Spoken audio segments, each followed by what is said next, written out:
Welcome all बच्चों। आज एक न्यूमेरिकल मैं तुम्हारे लिए लाया हूँ। वो इंजीनियरिंग सर्विसेज का न्यूमेरिकल है जिसको मैं आईईएस कहता हूँ। 2020 का न्यूमेरिकल है। सेलिएंट पोल मशीन पे है। देखो और से देखो इसको। ये salient pole star connected alternator, synchronous generator को ऑल्टरनेटर भी कहते हैं, तुम जानते हो, is connected to infinite bus operating at 1.0 per unit voltage. मतलब बस का वोल्टेज 1.0 पर यूनिट है। The alternator has direct axis reactance 0.75 per unit and quadrature axis reactance 0.5 per unit on per phase basis. Per unit है तो पर phase लिखने की जरूरत नहीं। It is delivering 1.0 per unit power to the infinite bus at 0.8 pf lag. देखो ये real power की बात हो रही है। 1.0 per unit power at 0.8 pf lag। इसका मतलब ये है कि जो इसका VA है वो है 1/0.8, मतलब 1.25 VA है और रेटेड वोल्टेज पर है, तो करंट क्या हो जाएगा 1.25 पर यूनिट। तो कहता है कि calculate the load angle and excitation voltage under this condition. ठीक है। Number 2, the maximum power that can be developed by the alternator with same excitation and the corresponding load angle. मतलब maximum power किस load angle पे जाएगा वो भी निकालना है। Number 3, the armature current and PF under maximum power condition. चलिए ये भी निकालना है।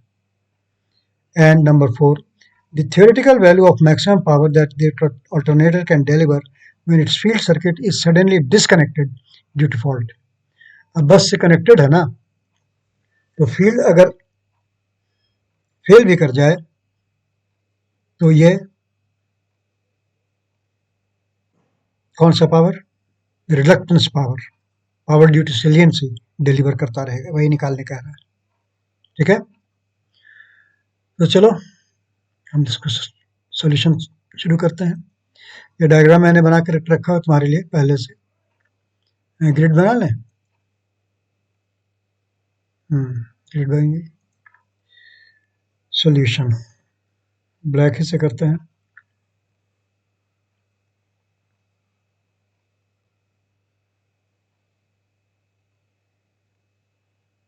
सॉल्यूशन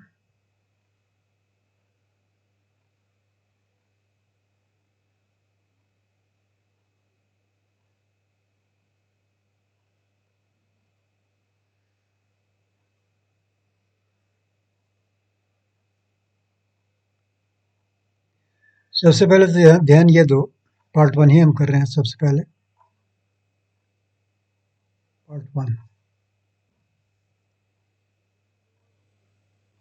कि P होता है VIA cos phi। P is equal to VIA into cos phi। अब P का वैल्यू इसने क्या दिया है, P का वैल्यू दिया है delivering 1.0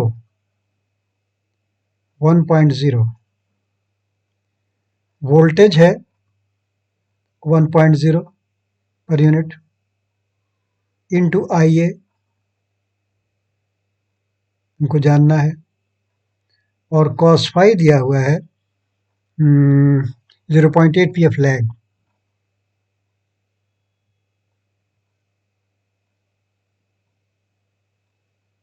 zero point 8 pf lag. इससे तुम IA निकालो।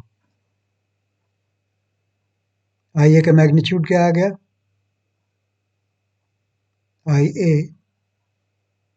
इज इक्वल टू 1 बाई, ये करने की क्या जरूरत क्या है, 1.25 आ ही जाएगा। तुम लोग चाहो तो कैलकुलेटर से निकाल लो, मैं तो जबानी कर लेता हूँ। 1.25 पर यूनिट।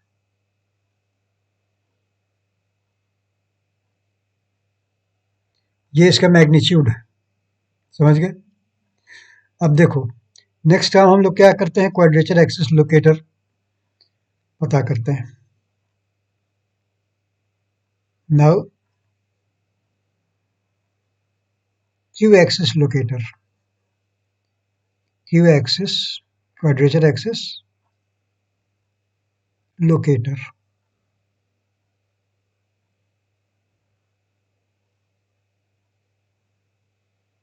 ई डैश,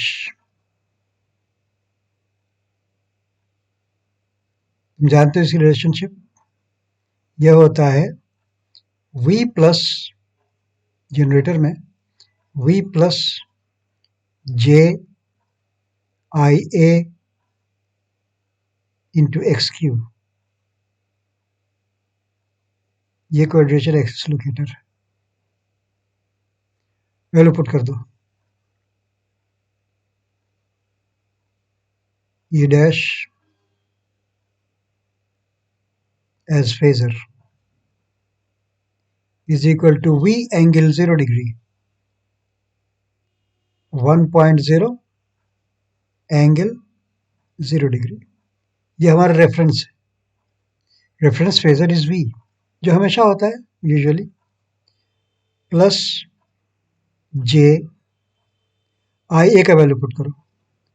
1.25 एंगल लैग था ना, minus cos inverse 0.8,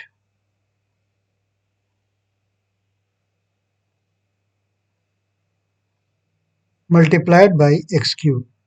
x cube value कितना पर यूनिट से दिया था, 0.5 दिया था ना, 0.5. इसको कैलकुलेट करो. कैलकुलेट करके क्या आता है इसको लिखो. देखो, कॉम्प्लेक्स मोड में कैलकुलेशन करोगे, 1 प्लस एंगल 0 लिखने की जरूरत नहीं है, 1.25. करंट कितना है, 1.25 एंगल है इसका, minus cos inverse 0.8 multiplied by, अब जे करना है तो 0.5 आई कर देते हैं, इंटू 0.5 आई. ये देखो, ये है जो हमने फिट किया calculator, is equal two rectangular form में कुछ आया, उसको मैं पोलर में कन्वर्ट कर रहा हूँ. शिफ्ट 2 3 आर एंगल थीटा में फॉर्म में आएगा. ये आ गया 1.463 एंगल 19.98 डिग्रीज. 4 डेसिमल प्लेस तक हम लोग जाते हैं पर यूनिट में आमतौर पर, जो 1 के आसपास होता है. तो मैं इसको लिख रहा हूँ, इज इक्वल टू 1.4631, 1.4631. 08 था बेटा. एंगल 19.98 डिग्रीज,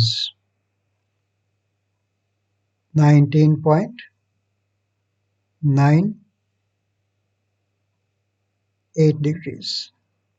यह है ई डैश का वैल्यू, क्वाड्रेचर एक्सिस लोकेटर का. मैग्नीट्यूड भी मिल गया, एंगल भी मिल गया. यह है ई डैश. ऑब्वियसली ये पर यूनिट है. अगर पर यूनिट मैं लिखना भूल भी जाऊं तो समझ लो कि ये पर यूनिट है.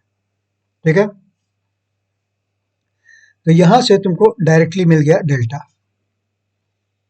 Therefore delta is equal to 19.98 degrees. 19.98 degrees. एक चीज का आंसर तुमको मिल गया, समझ गए, एक आंसर आ गया. ये तुम चाहो तो इसको यहाँ पर हाईलाइट कर दो, एक आंसर हमने निकाल दिया है।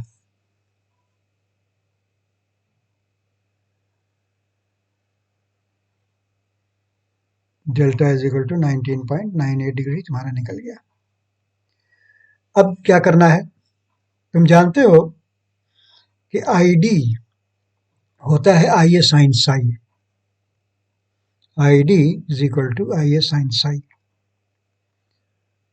साई क्या है? Internal P F angle. Now I D direct axis component of the armature current is equal to Ia sin psi, where psi is internal PF angle। तो अब देखो E डैश जो है मतलब Q एक्सिस जो है वो V से लीड कर रहा है 19.98 डिग्रीज, ठीक है। और फाई जो था वो लैगिंग करंट था ना, तो V से लैग कर रहा है। Ia और Q एक्सिस के बीच का एंगल दोनों का सम हो जाएगा ना, तो यहां मैं लिख देता हूं where psi is equal to phi plus delta. वैसे डायग्राम बनाए हुए तुमको नजर आ जाएगा। तो इसका वैल्यू पुट कर दो। Ia हो गया 1.25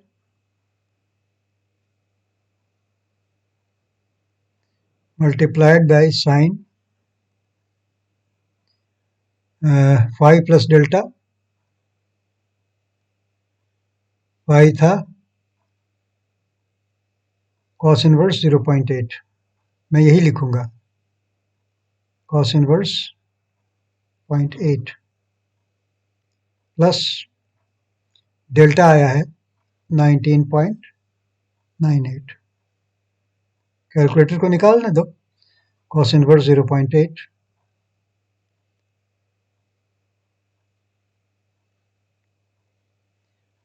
अब इस कैलकुलेशन को करो। 1.25 cos inverse 0.8 plus 19.98, 1.25 sin of cos inverse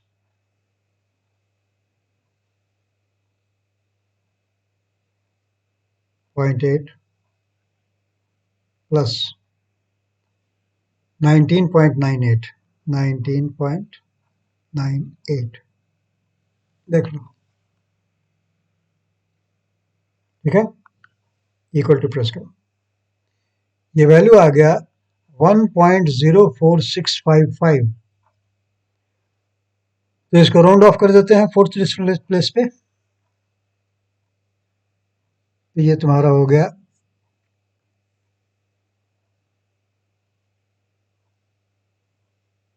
direct axis component current का I D is equal to 1.04655 है, तो 66 कर देते हैं, 66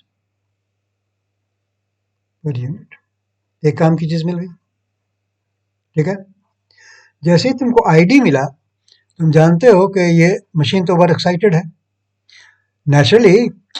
देखो ना बेटा, ई डैश का वैल्यू है 1.4631, वी का वैल्यू है 1, तो वी कॉस डेल्टा तो कम ही होगा ना, तो ई डैश ही जब ज्यादा है तो ई एफ तो और ज्यादा होगा। तो ओवर एक्साइटेड मशीन तो ये है ही, इतना तो तुमको अब अंदाजा हो ही गया होगा। देन ई एफ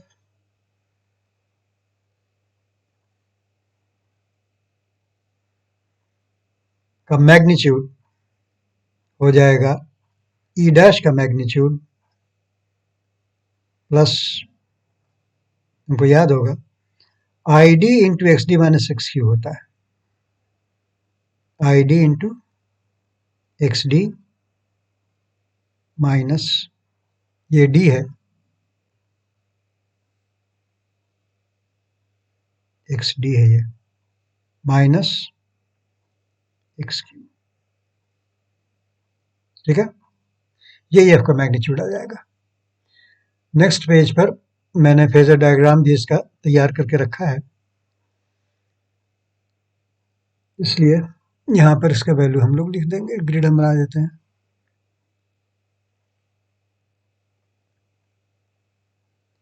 तो एफ का मैग्नीट्यूड आ गया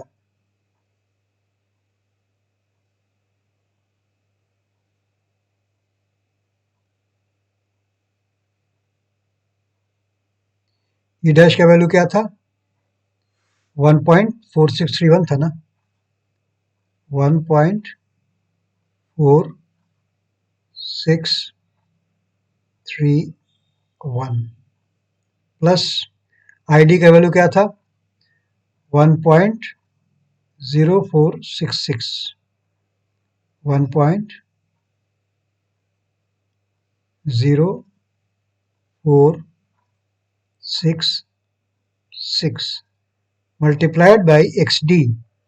एक्स डी का वैल्यू क्या है, 0.75, 0.75 माइनस एक्स की वैल्यू 0.5, कैलकुलेट कर लो। यही वैल्यू था ना, 1.4631 ही था ना, 1.4631 ठीक है, और ये था 1.0466।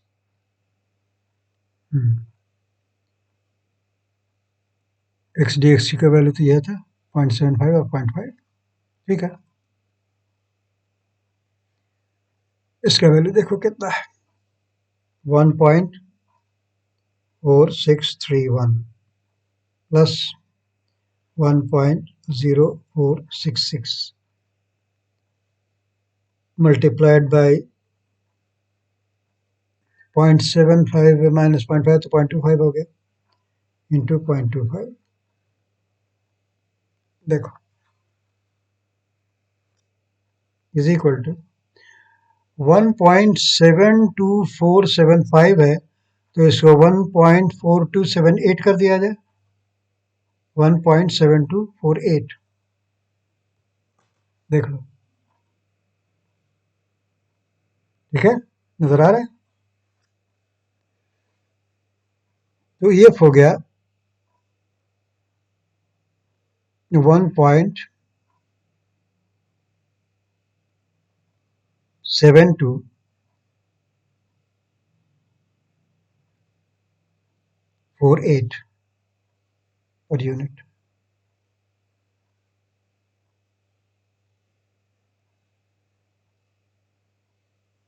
हो गया आंसर, ये तुम्हारा आंसर हो गया। ये एक्साइटेशन वोल्टेज या एक्साइटेशन ईएमएफ, आजकल तो दोनों ही कहते हैं, उसका मैग्नीट्यूड ये आ गया। इसको हाइलाइट करना चाहो तो कर दो।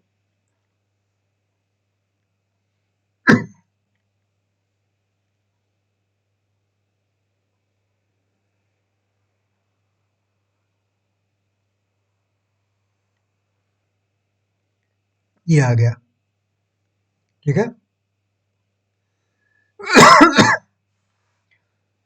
आंसर आ गया।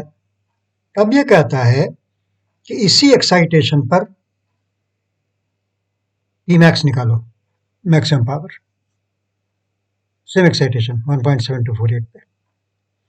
अच्छा, इसकी जो कंडीशन अभी थी ये तुमको हम दिखाई दें, यहाँ पर ये डेल्टा था, रेड से कर देता हूँ। डेल्टा का वैल्यू तुमने निकाला था 19.98, 19.98 और फाई का वैल्यू कॉस इनवर्स 0.8 था और साई का वैल्यू इन दोनों का सम था, इसकी जरूरत नहीं है। ई डैश का वैल्यू तुमको मिल गया था, ई एफ का वैल्यू मिल गया था, सब लिखने की जरूरत नहीं है। आई डी का वैल्यू मिल गया था, आई ए का वैल्यू मिल गया था, ये सब अपनी अपनी जगह पे है। नेक्स्ट हम तुमको यहाँ पे लिख देते हैं आई ए का वैल्यू। आई ए का वैल्यू था 1.25 पर यूनिट। ठीक है, बाकी सब चीज़ का वैल्यू आप जानते ही हो, तुम लिख लोगे। तो फेजर डायग्राम इसका ऐसा था। ठीक है, अब पी मैक्स निकालने के आ रहा है। तो पी मैक्स के लिए हम लोग क्या करते हैं,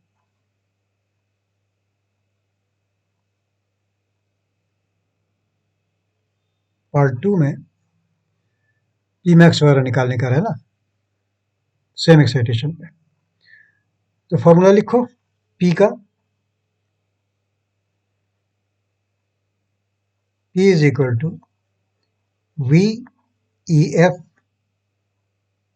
by XD sin delta plus V square by 2 into 1 by x cube minus 1 by xd sin 2 delta sin 2 delta। Maximum power के लिए dp by d डेल्टा तुमको 0 करना होगा। पहले वैल्यू पुट कर दो, वैल्यू पुट करो। v इज 1.0, ef का वैल्यू तुमने रखा है 1.7248, 1.7248 डिवाइडेड बाई XD का वैल्यू है 0.75, 0.75 प्लस 1.0 स्क्वायर तो 1 ही हुआ, डिवाइडेड बाय 0.5 था ना,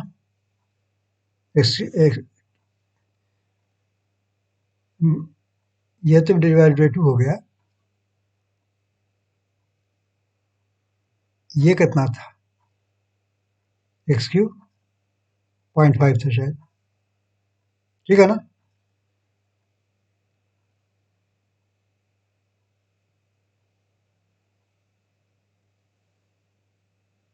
x क्यूब क्या था,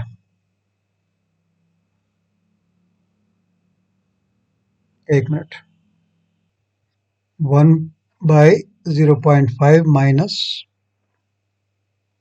XD का वैल्यू था 1.75 ना,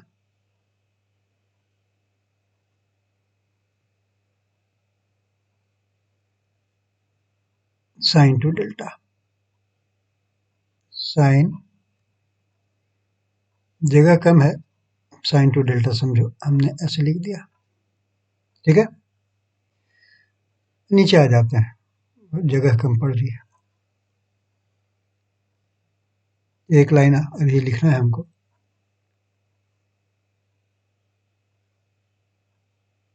यहाँ पर जगह कम बेटा, तो P हो गया 1.248 बाई 0.75 क्या होता है, 1.7248 है ना, 7248 डिवाइडेड बाय 0.75 ये इज इक्वल टू 1.2997, 2.2997 और देख लो, तो इसको मैं 2.3 लिख रहा हूँ, is equal to 2.3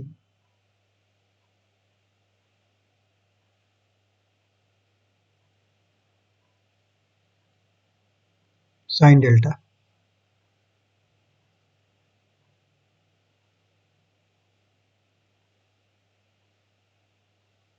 sine delta plus ये V square by 2 into 1 by 0.5 minus 1 by 0.75 करना है, देखो तुम्हारे सामने मैं कर रहा हूँ इसको। ये 1/2 को तो 0.5 में कर देता हूँ सीधा, अब इतना तुम लोग तो जानते ही हो। उसके बाद मैं कर दूंगा 0.5 इनवर्स, 1/0.5 नहीं लिखूंगा, माइनस 0.75 इनवर्स। ठीक है, हो गया। देखो मैंने क्या लिखा है, 0.5 इंटू 0.5 इनवर्स माइनस 0.75 इनवर्स, इसे कैलकुलेट करो। ये वैल्यू है 1/3। अब तुम लोग 1/3 तो हमको लिखना नहीं दोगे, तो हम इसको लिखेंगे 0.3333।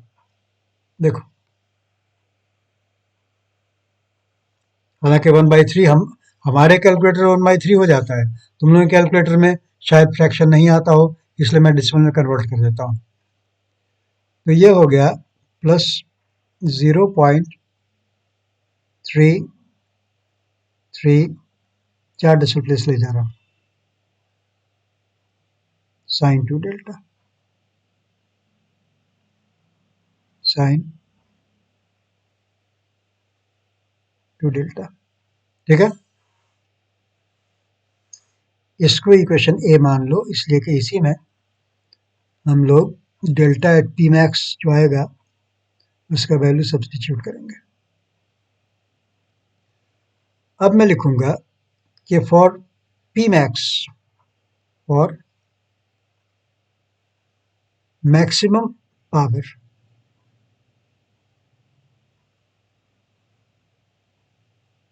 और मैक्सिमम पावर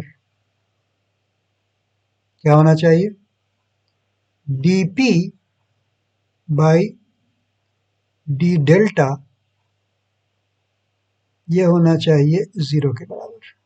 सेकंड डिफरेंशियल करने की नौबत नहीं आती है, इसलिए परेशान मत हुआ करो तुम लोग। अब इस पेज पर तो जगह नहीं है, नेक्स्ट पेज पर ग्रिड बना लो।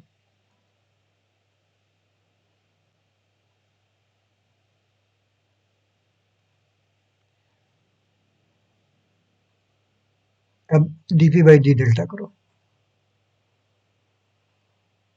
dp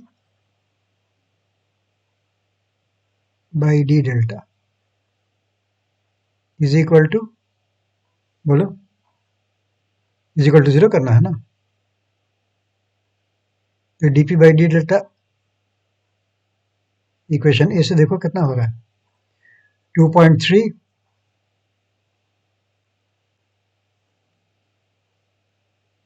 cos delta, sine delta का differential cos delta, 2.3 cos delta plus 0.4 बार 3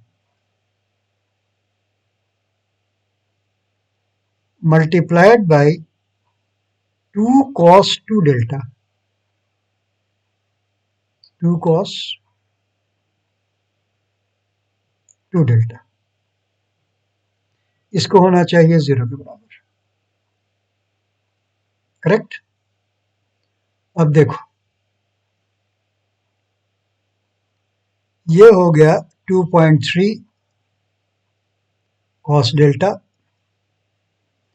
देखो बेटर एक्यूरेसी के लिए मैं ये कैलकुलेशन यहाँ पे नहीं कर रहा हूँ, मैं कोएफिशिएंट में डाल दूंगा क्वाड्रेटिक को सॉल्व करते हुए, जो मैं हमेशा करता हूँ। 0.3333, हालांकि तुमको लिखने में थोड़ा टाइम लग जाएगा, लेकिन मैं प्रेफर यही करता हूँ कि एक्यूरेसी बेटर के लिए इसको कैलकुलेटर के हवाले किया जाए। ये हो गया 2 cos square delta minus 1, cos 2 delta का फॉर्मूला है 2 cos square delta minus 1 is equal to 0। अब इसको स्टैंडर्ड क्वाड्रेटिक इक्वेशन के फॉर्म में लगा दो, और से देखो क्या होगा, कोएफिशिएंट cos स्क्वायर डेल्टा का 0.3333 इंटू टू, ये कोएफिशिएंट है cos स्क्वायर डेल्टा का,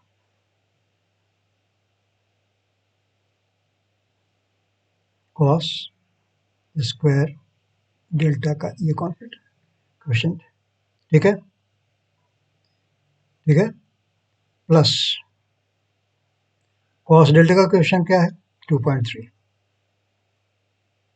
2.3, 9 नहीं है यार, 3, 2.3 कॉस डेल्टा। अब यहाँ पर A X square plus B X plus C का है ना, तो सी का वैल्यू आ रहा है माइनस में, और कितना आ रहा है -0.3333 इंटू 2 इज इक्वल टू 0। इसी को तुमको सॉल्व करना है, ठीक है, इसी को तुमको सॉल्व करना है।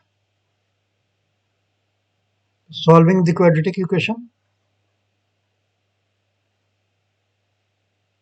Solving the quadratic equation,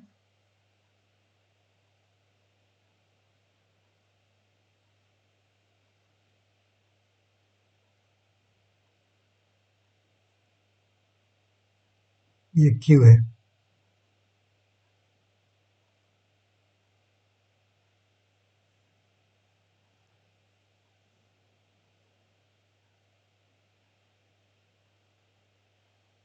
solving the quadratic equation we get. अब कॉस डेल्टा का दो वैल्यू आने वाला है, उसमें से एक तुमको सिलेक्ट करना है, तो मैं निकाल रहा हूं इस पे, मोड में जाओ, इक्वेशन को चूज करो, उसमें क्वाड्रेटिक चूज कर लो। अब इसमें ए का वैल्यू पूछ रहा है, तो इसको फीड कर दो 0.3333 इंटू 4 कर दो, 2 दूनी 4 इंटू 4, देख लो, इज इक्वल टू प्रेस कर दिया। बी का वैल्यू पूछेगा तो 2.3 फीड कर दो, 2.3, 2.3। सी का वैल्यू पूछेगा तो माइनस 0.3333 इंटू 2 कर दो, या 0.666 तुम लोग डायरेक्टली लिख सकते हो, इज इक्वल टू ये इतना आ गया, ये फीड कर दो। जैसे तुम इक्वल टू प्रेस करोगे, कॉस डेल्टा का दो वैल्यू आएगा। पहला वैल्यू देखो, कॉस डेल्टा है 0.2527, 7 के बाद 8 है, ये पहला वैल्यू मैं लिख रहा हूं। We get cosine of delta is equal to 0.25278 है, तो 28 कर देता हूं।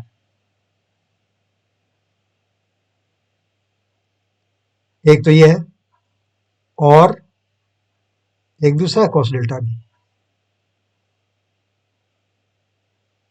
अब देखा जाए कि ये निगेटिव आ रहा है कि 1 से ज्यादा आ रहा है, 1 से कम आ रहा है, क्या आ रहा है। ये तो x1 का वैल्यू था। अब देखो x2 का वैल्यू, x2 का वैल्यू आ रहा है -1.97। बताओ ये कॉस का वैल्यू हो सकता है क्या। और cos delta is equal to -1.9795 है, तो इसको 1.978 कर देते हैं। Rejected, this is rejected straight.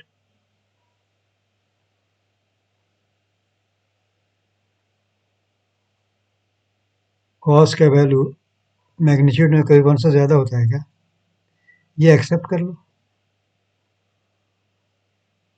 Accepted.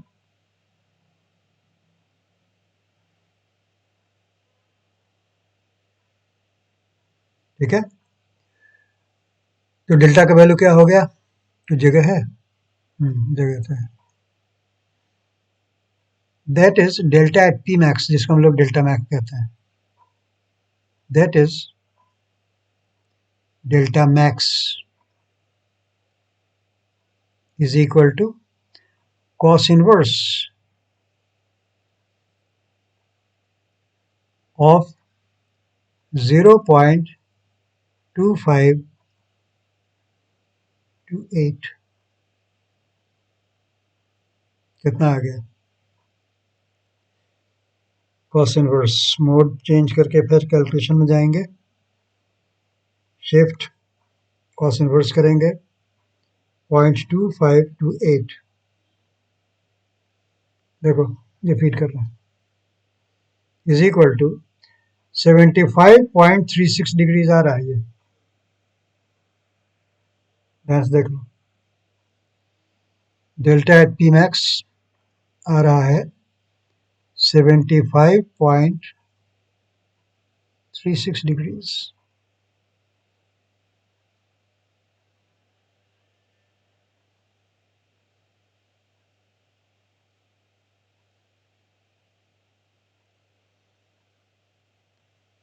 अगर ये पूछ रहा था तो इसका भी आंसर तुम लिख सकते हो, करस्पॉन्डिंग लोड एंगल लिख पर पूछा है ना, तो ठीक है, ये तुम्हारा आंसर आ गया,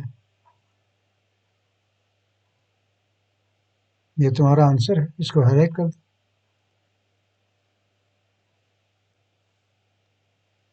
ये आंसर आ गया बच्चों, डेल्टा मैक्स 75.36 आ गया, अब पी मैक्स निकालना है, तो फ्रॉम वन जो इक्वेशन था, then from equation A, equation A P max, अब वो पी नहीं रहा, अब वो पी मैक्स हो गया, maximum power is equal to 2.3 sine delta था ना, 2.3 sine of 75.36 degree plus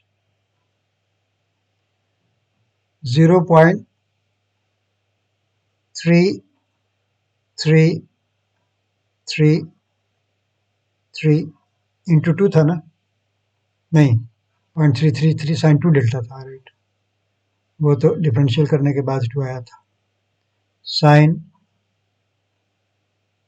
2 into 75.36 degrees,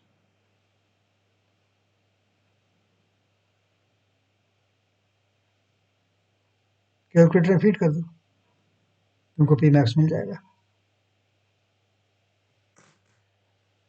2.3 sign 75.36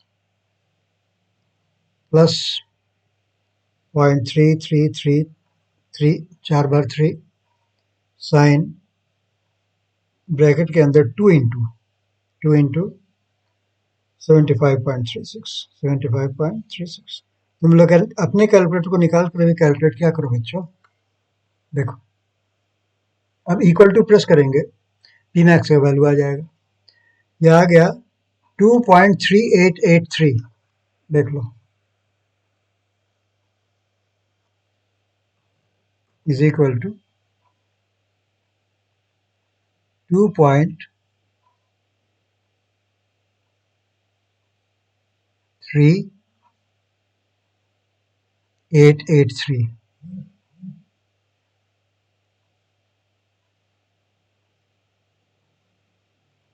per unit,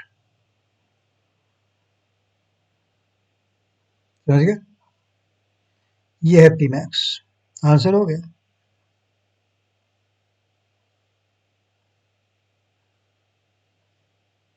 ये पी मैक्स है।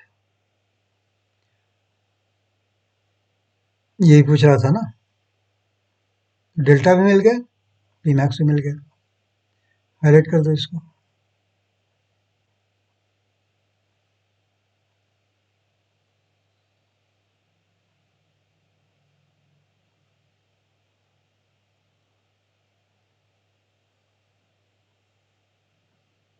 हो गया आंसर। प्रॉब्लम क्या है? अब हम चाहते हैं कि इसका फेजर डायग्राम तुम लोग देखो। मैंने फेजर डायग्राम पिछला वाला यहाँ पर कॉपी करके रखा हुआ है, उसको चेंज करेंगे। पी मैक्स की कंडीशन का तुमको फेजर डायग्राम बना रहे हैं। यहाँ डेल्टा कितना वैल्यू हो गया है? डेल्टा का वैल्यू हो गया है 75.36 है ना, 75.36 है। मतलब ये एंगल, ये डेल्टा बहुत ज्यादा है। अब देखो मैं क्या कर रहा हूँ चेंज करने के लिए। इसके आगे भी कुछ इसने पूछा है क्या?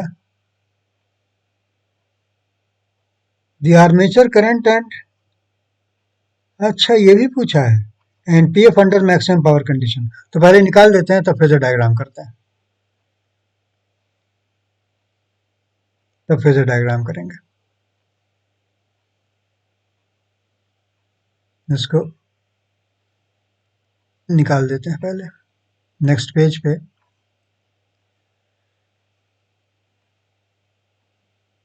कैलकुलेशन करते हैं।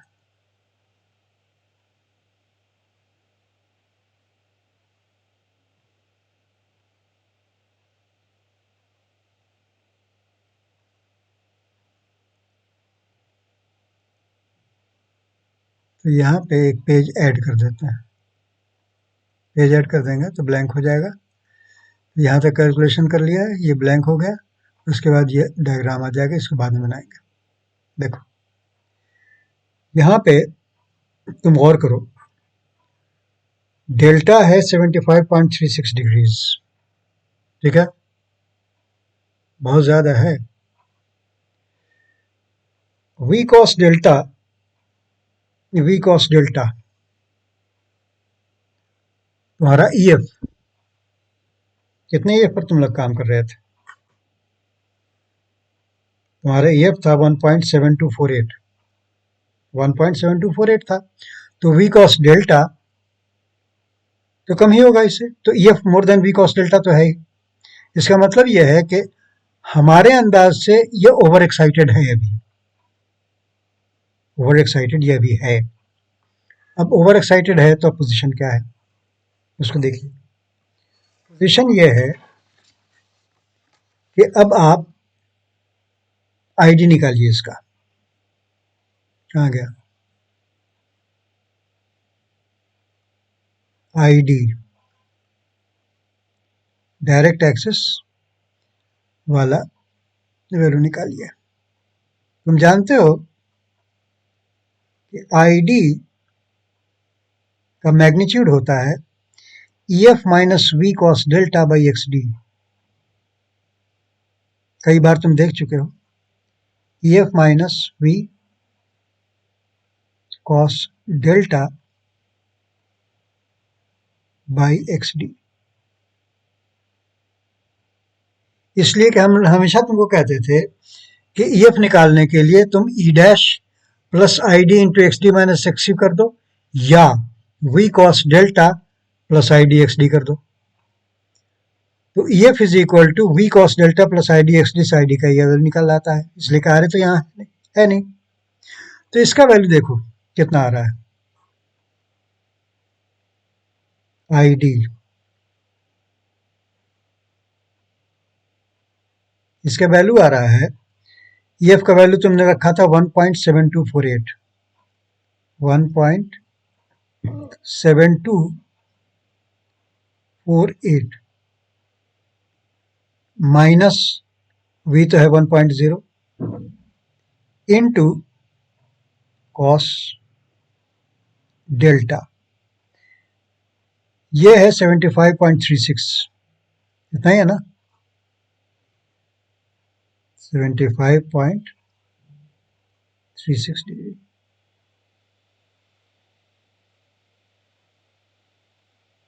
Divided by XD का वैल्यू था 0.75. 0.75. इसको कैलकुलेट करो. इससे कैलकुलेशन कितना आ गया?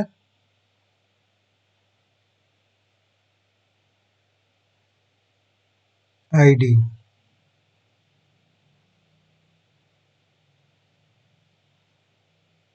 is equal to 1.7248 minus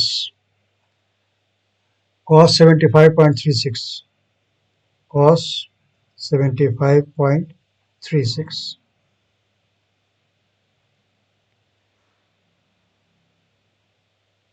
divided by 0.75. अब मैं ऐसे कर रहा हूँ, फ्रैक्शन मैंने अभी यूज नहीं किया. इज इक्वल टू ये आ गया 1.4777 कुछ आया.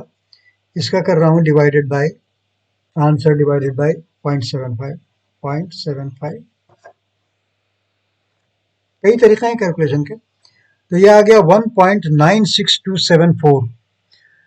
तो हम इसको 1.9627 पर रोक देते हैं.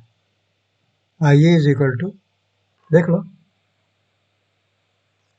ID is equal to 1.9627 per unit.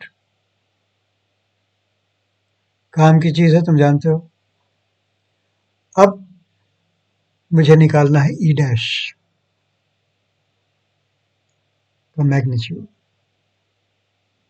इसलिए का ये निकालना है ना बेटा. देन E डैश का magnitude is equal to magnitude of EF minus ID into XD minus XQ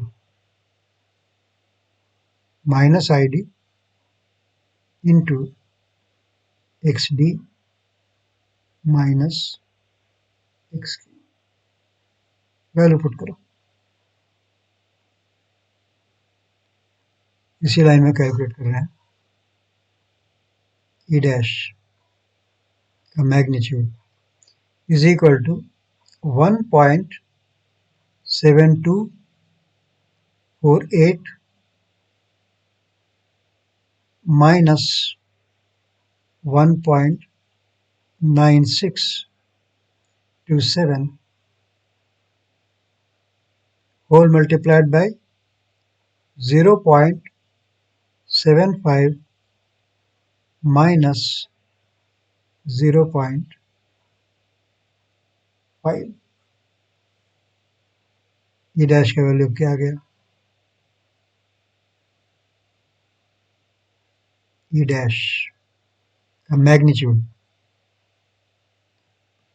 1.7248 minus 1.9627 multiplied by 0.25. देख लो.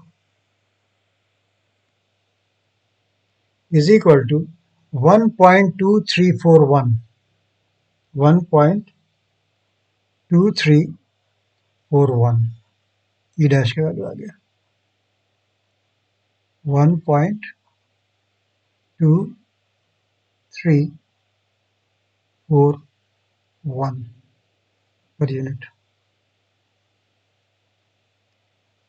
अब जानते हो तुम कि IA इससे डायरेक्ट निकल जाता है. देन IA आर्मेचर करंट पूछ रहा है ना, और पावर फैक्टर पूछ रहा है. Then IA as phasor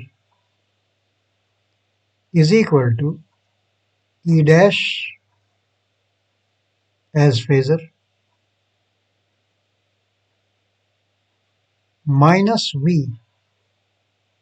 as phasor by jxq. जाता ना क्वाड्रेचर एक्सीलरेटर होता है E dash is equal to V plus J I A X Q, इसी से निकलता है आई ए, वैल्यू पुट कर दो, तुमको पावर फैक्टर और मैग्नीट्यूड आई ए का साथ निकल जाएगा। गौर से देखो ई डैश का value 1.2341, angle delta at P max क्या आया था 75.36 डिग्रीज,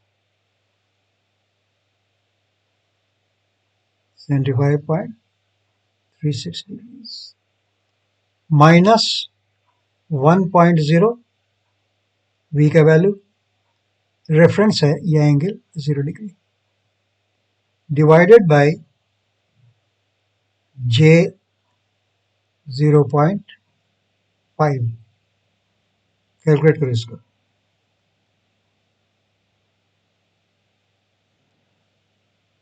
आई ए का वैल्यू सीधा तुमको दे देगा सब कुछ,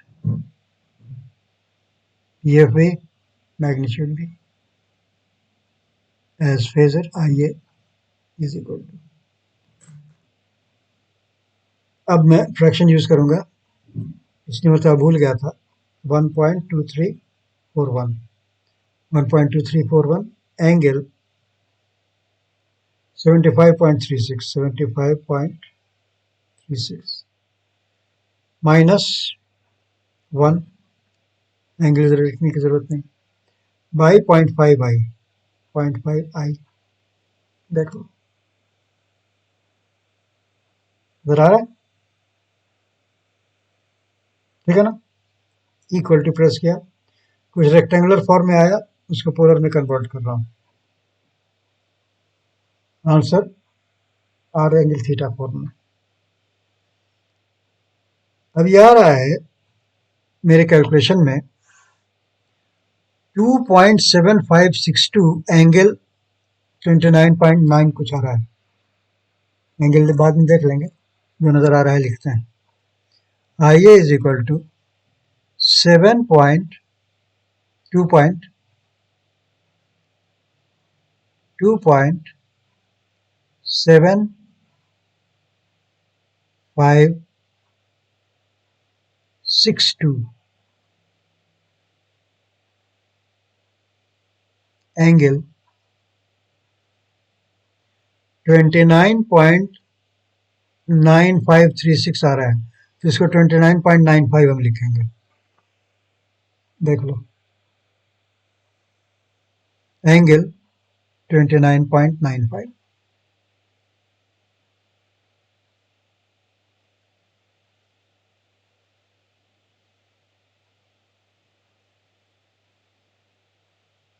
डिग्री पर यूनिट। तो दोनों चीज का आंसर को मिल गया ना, that is I A the armature current जो पूछा है उसका मैग्नीट्यूड है 2.7562 पर यूनिट, तकरीबन 3 times rated current, 2.7562 per unit, and PF power factor is equal to cos 29.95 degrees leading, देखो यही ब्यूटी है, मतलब टर्मिनल से ये करंट लीड कर रहा है, तुमको लगा कि ये तो अंडर एक्साइटेड हो गया, लेकिन टर्मिनल से लीड करने से अंडर एक्साइटेड नहीं होता है। EF internal PF angle, internal PF angle अगर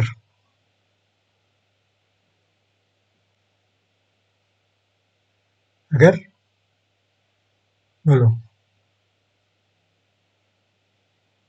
बी से लीड कर रहा है लेकिन EF से लैग कर रहा है, इसलिए ये अब भी ओवर एक्साइटेड है, वो तुमने देख ही लिया भाई, EF का वैल्यू 1.32341 है और इसका वैल्यू 1 है, तो EF और V cos डेल्टा को कंपेयर करोगे तो ये ज़्यादा ही होगा ना बेटा।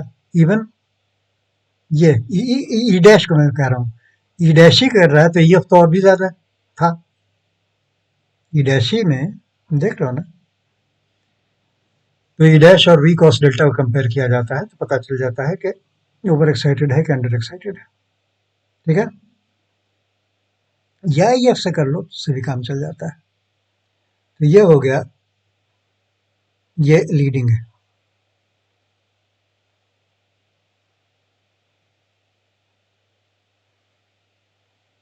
लीडिंग है cos 29.95, cos 29.95, ये देखो ये आ गया 0.86646 है तो 0.8665 कर देंगे is equal to 0.8665।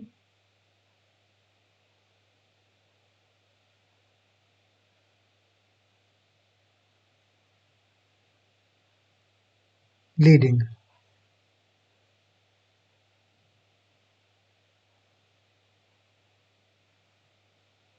Leading PF rate है। हो गया आंसर तुम्हारा, दोनों हाईलाइट कर दो। आर्मेचर करंट भी मिल गया अंडर मैक्सिमम पावर कंडीशंस और फैक्टर भी मिल गया।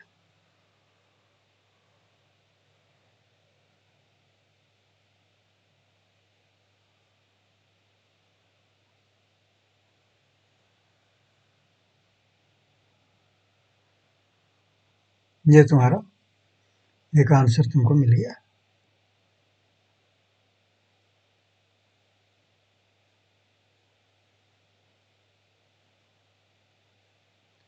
ठीक है, अब एक कैलकुलेशन चेक कर लो। चेक करो कि P is equal to V I cos five में P मैक्स के बराबर ही आया कि नहीं। Calculation check.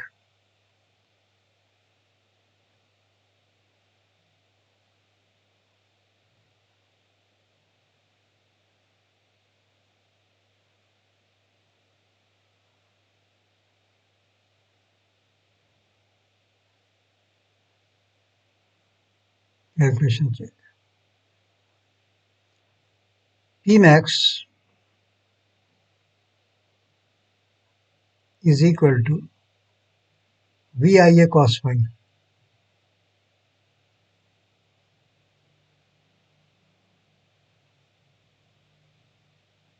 ज़ाहिर है P max का करस्पॉन्डिंग वैल्यू हम लेंगे, इससे P max उतना ही आना चाहिए जितना हमारा P max पहले आया था। ये हो गया 1.0 इंटू, आइए अभी तुमने फ्रेश निकाला है 2.7562, 2.7562 मल्टीप्लाइड बाय पावर फैक्टर निकाला है 0.8665। लीडिंग लैगिंग से पावर को कोई फर्क नहीं होता है। देखो ये कितना आता है, 2.7562 मल्टीप्लाइड बाय 0.8665, 0.8665 देखो इज इक्वल टू 2.38824। 2.388 आ गया ना, वहाँ कितना था, नेक्स्ट चेक करो वहाँ क्या था। यहाँ आ रहा है 2.3882 पर यूनिट आ रहा है।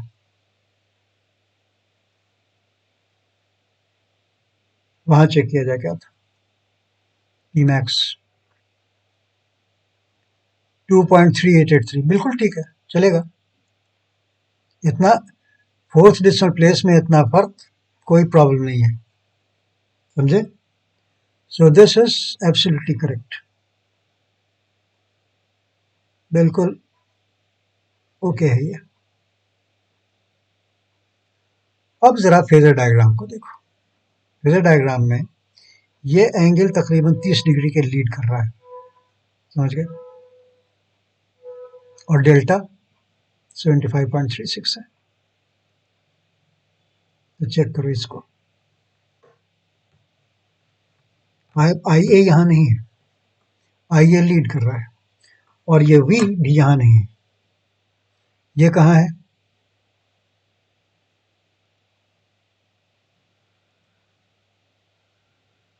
मैं इसको कॉपी करके यहाँ पे रखता हूँ और इसको मिटा देता हूँ। खत्म कर दिया मैंने, ठीक है। अब जो v है वो 75 डिग्रीज के करीब यहाँ पर आ रहा है, इसको मैं लाता हूँ यहाँ और इसको रोटेट कराता हूँ।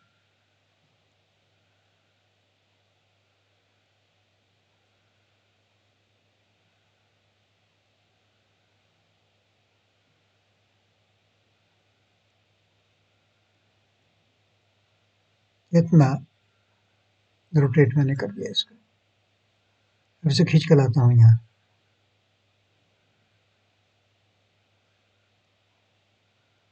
ये भी है नया, समझ गए, एंगल 75 डिग्री के करीब, और आई ए मैग्नीट्यूड को छोड़ दो, मैग्नीट्यूड के लिए हम बॉदर नहीं कर रहे हैं, इसके लिए चलते हैं यहाँ, इसको कर देते हैं डिलीट। आई ए जो है वो v से लीड कर रहा है बाय 30 डिग्रीज, मतलब आई ए यहाँ पे आएगा, ये सर्कल मिटा भी,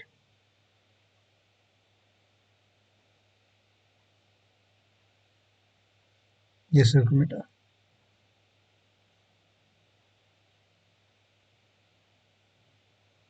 फिर से हम डायग्राम बना रहे हैं। इसमें जो डेल्टा का वैल्यू है वो अब यहाँ तक आ रहा है,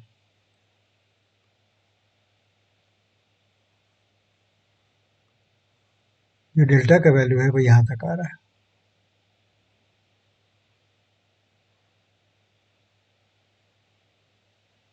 ये डेल्टा मैक्स है।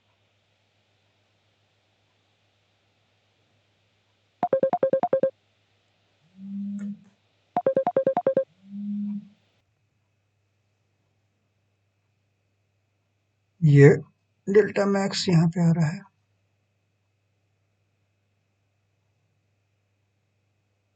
कहाँ खो गया?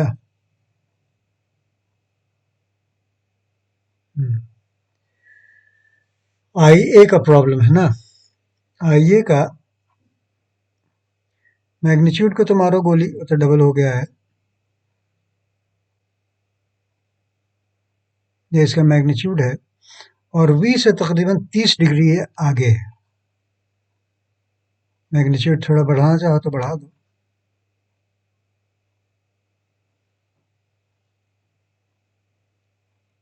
ये 30 डिग्री आगे है इससे, या ये है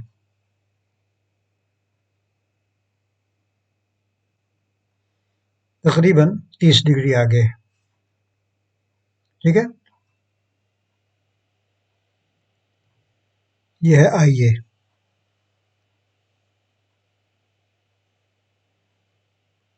ये आई ए,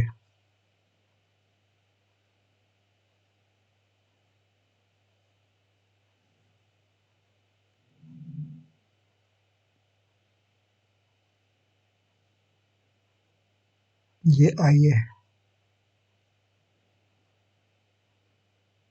और ये है फाई, ये है लीडिंग, ये है फाई, इसलिए कि ये था v,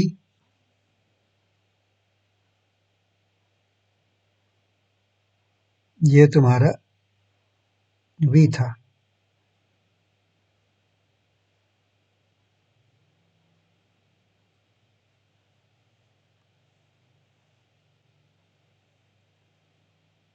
ये भी था, इसको भी सीधा बनाते हैं।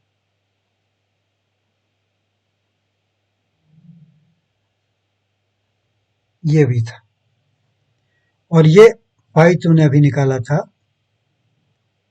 कितना निकला था? 29.95 डिग्री। ये था 29.95 डिग्री। ये टर्मिनल पर लीड कर रहा है, मैं तुमको यही दिखाना चाह रहा हूँ। और डेल्टा मैक्स जो था वो था 75 पॉइंट कितना था, 36।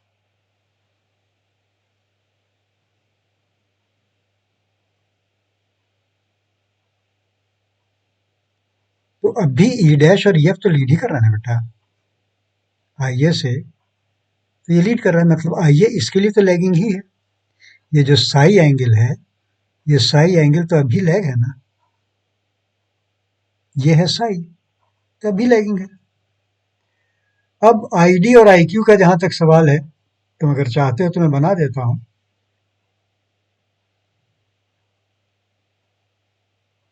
यही था ना आई डी,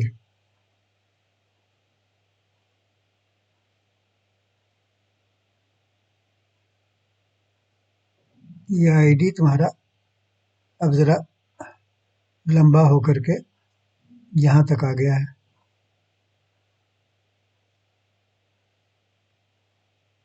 ये आई डी तुम्हारा,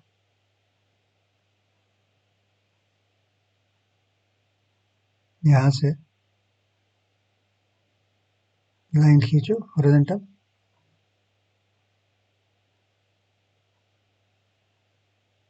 ठीक है ना? थोड़ा सा और इसको खींच दो,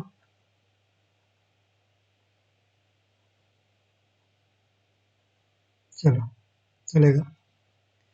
ये है तुम्हारा आई डी यहां तक।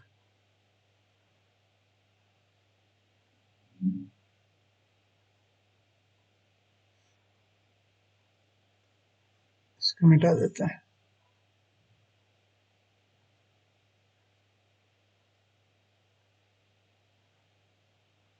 ये है आई डी तुम्हारा पूरा, ठीक है। आई क्यू जो हो जाएगा वो यहां से आ जाएगा,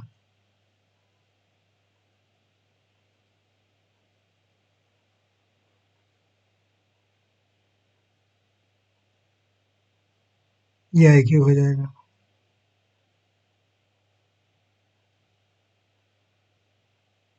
ये आई क्यू हो जाएगा यहां तक। इसको चाहो तो मैं डॉटेड दिखा देता हूँ, इस लाइन को जरा लंबा कर देता हूँ क्यू एक्सिस को दिखाने के लिए, इसको लंबा कर देता हूँ। ये तुम्हारा डी एक्सिस है और तुम्हारा आई डी यहां तक आया है।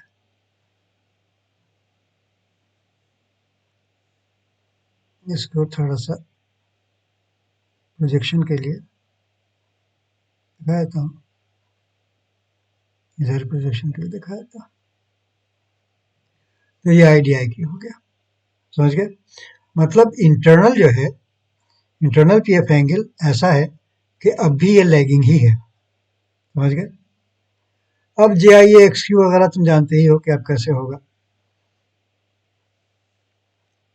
आई ए इतना हो गया ना, तो इसको एक्सटेंड करके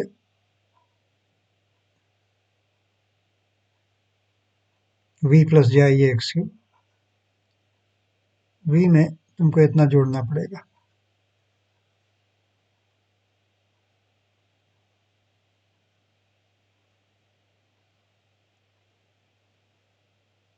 इसको मिटा दो, ये सब मिटाओ,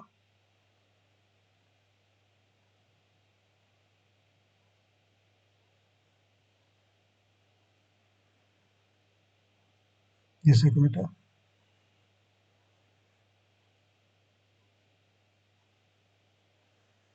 तो क्यू एक्सिस पर जगह ही नहीं है बनाने की,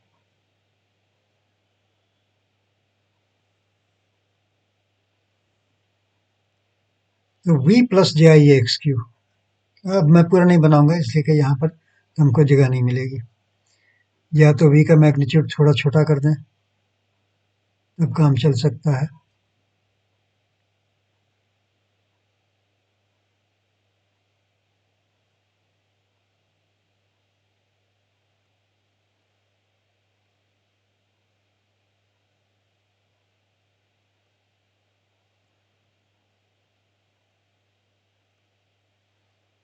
v का मैग्नीट्यूड थोड़ा छोटा करके काम चल जाएगा।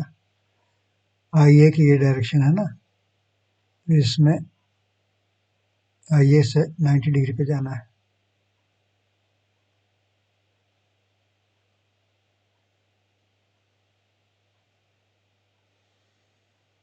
इतना कम ही करना ठीक नहीं है,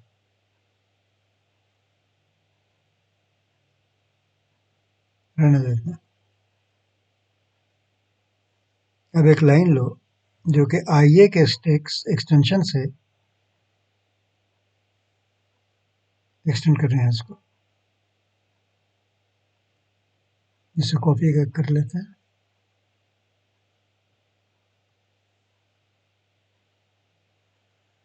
इसको एक्सटेंड कर लेते हैं,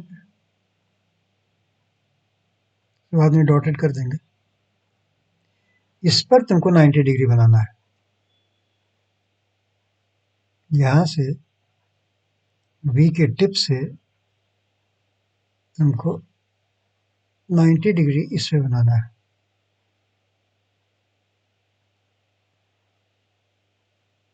रफली 90 हो गया।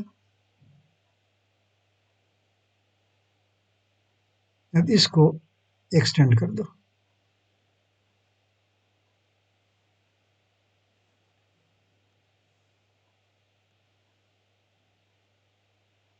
इसको कॉपी करके मैं एक्सटेंड कर देता हूँ।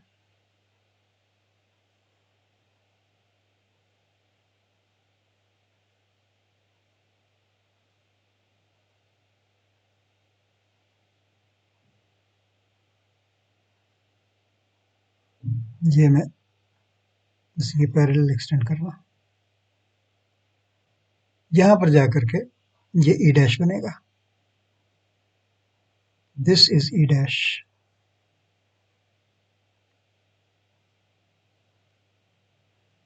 ये ई डैश है, मैक्सिमम पावर का।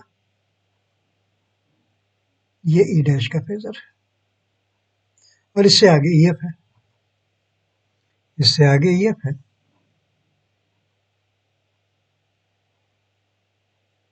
ये सिर्फ इसका डायरेक्शन दिखाने के लिए तुमको दिया है, बाकी को मिटा दो।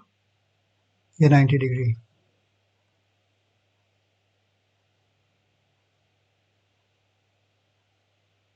ये आई ए के डायरेक्शन से 90 degree. v plus J I A X Q, ये v है। v plus J I A X Q, ये है जे I A X Q.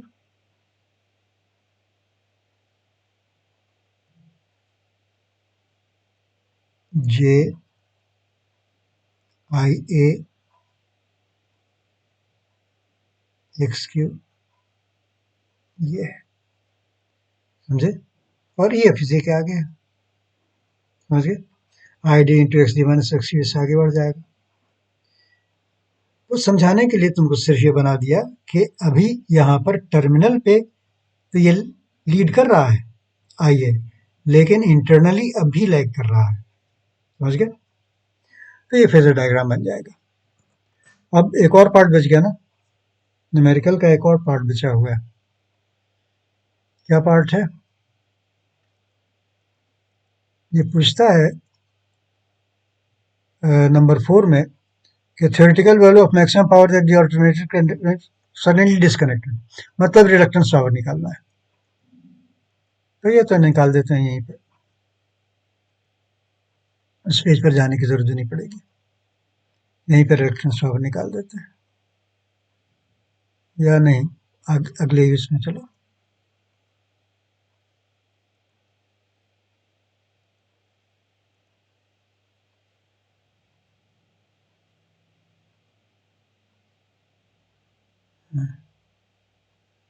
Reluctance power part 4 है ना।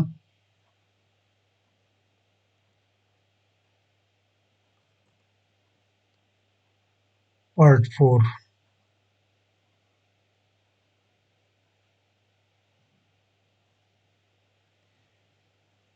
when field is disconnected,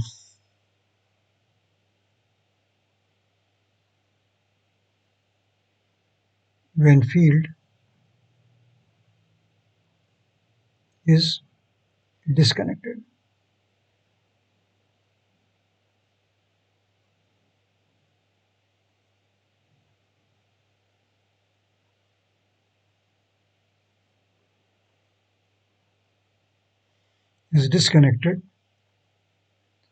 only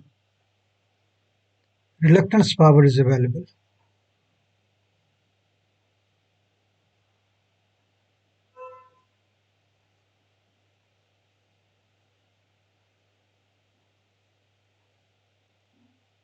Is available.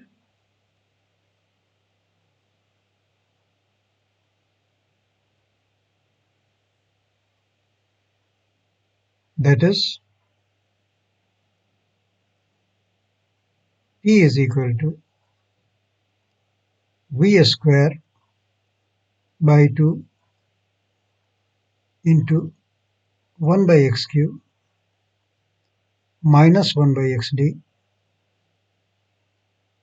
into sine 2 delta.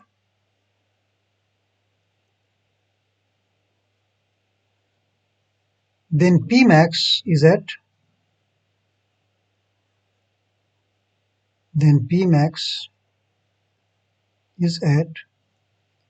delta is equal to 45 degrees.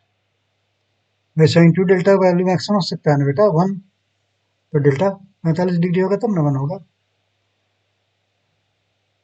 Therefore, P max after losing excitation is equal to 1.0 square by 2 into 1 by x cube minus 1 by xd into 1 into sin 90 degree. sin 90 है बेटा, तो into 1. इसे calculate कर लो. ये तो पहले हम लोग कैलकुलेट कर ही चुके हैं. 1/3 पर यूनिट आता है.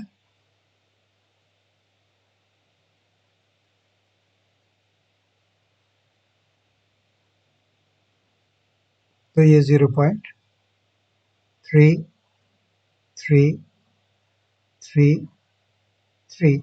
तुम लोग चूंकि डेसिमल में लिख रहे हो इसलिए मैं इसको यहाँ लिख देता हूँ पर यूनिट. ठीक है, यहाँ आंसर हो गया. पार्ट 4 का ये आंसर हो गया. P max after losing excitation. Field तुमने डिस्कनेक्ट कर दिया, एक्साइटेशन लूज हो गया, बस बार से अभी कनेक्टेड हो तो तुम्हारा ये पावर रिलक्टेंस पावर तुमको मिलता रहेगा. इसको हाईलाइट कर दो.